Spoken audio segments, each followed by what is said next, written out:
ఇవాళ మా పాపనైతే ఒక స్వీట్ షాప్‌కి తీసుకొచ్చాము. మేము మోస్ట్‌లీ స్వీట్స్ అయితే అవాయిడ్ చేస్తాం గానీ, స్నాక్స్ తీసుకుంటాం. హాట్ ఐటెమ్స్ ఎక్కువ తీసుకుంటాం అనమాట. అలాగనే తీసుకోవడానికొచ్చాము. అలాగే ఒక చిన్న స్వీట్ ఐటెమ్ మా పాపకి ఇవాళ అయితే ఇవ్వడం జరిగింది. ఆ స్వీట్ నాకు పెట్టమంటే నాకు ఆడేసిందనమాట. నోటి దగ్గర పెట్టినట్టు పెట్టి తీసేస్తుంది. మళ్ళీ లాగేసుకుంటుందనమాట. అలాగని తినట్లేదు, నాకు తినిపించట్లేదు. ఆడుతుంది ఆట. లాస్ట్‌కైతే ఇంక తినేయమంటే తినేసింది. ఇంక షాప్‌లో ఐటెమ్స్ అన్నీ చూసి చాలా ఎక్సైట్ అవుతుంది. కేక్స్ ఉన్నాయి, స్వీట్స్ ఉన్నాయి అన్నీ చూసి అటు ఇటు పరిగెడుతుంది. అది ఇది కావాలంటుంది. గ్లాసెస్ ఉన్నాయి. దానికేం అర్థం కావట్లేదనమాట. మేమైతే పాపకి 1 ఇయర్ వచ్చినంత వరకు స్వీట్ అస్సలు పెట్టలేదు. తర్వాత మెల్లిమెల్లిగా స్టార్ట్ చేసాం. అది కూడా చాలా తక్కువ క్వాంటిటీ పెడతాము. ఇప్పుడు రేర్‌గా పెడతాం. బిస్కెట్స్ కూడా అలాంటివి కూడా అవాయిడ్ చేస్తాము. పిల్లలకి 2 ఇయర్స్ వరకు పెట్టకపోతే ఇంకా చాలా బావుంటుంది. ఎందుకంటే ఫ్యూచర్‌లో డయాబెటిక్ వచ్చే ప్రాబ్లమ్ ఉంటుందనమాట.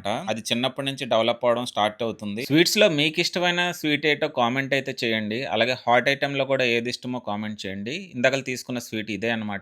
షుగర్ తక్కువ ఉంటుంది.